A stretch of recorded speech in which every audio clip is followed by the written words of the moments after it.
fampianarana izay ihany eo amin'ny tontolon'ny finoana kosa mamarana ny taom-pianarana ny sehatra teologika ho an'ny laika eo amin'ny Faculté de Théologie Ambatonkanga ary misy ny famoahana andiam-pianatra moa ho tanterahana ny alahady fasivo ny volana Desambra ho avy izao.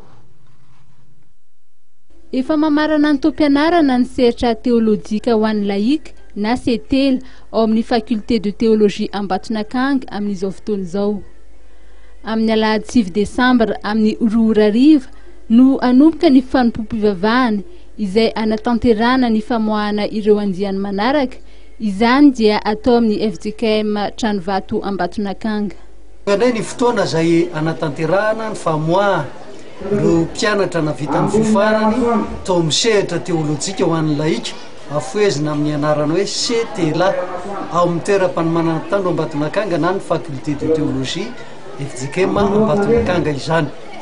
Ho tanterahana amin'ny alahady 7 volana Desambra ho avy izao ao amin'ny FJKM Tranovato Ambatonkanga fampavahana itsofan-drano sy amoahana ireo andiany navita fiofanan'ireo. Ka dia manentana antsika sy manasa antsika mba ho tonga fanotrona amin'izy ireo amin'izany fotoam-pahasoavana izany.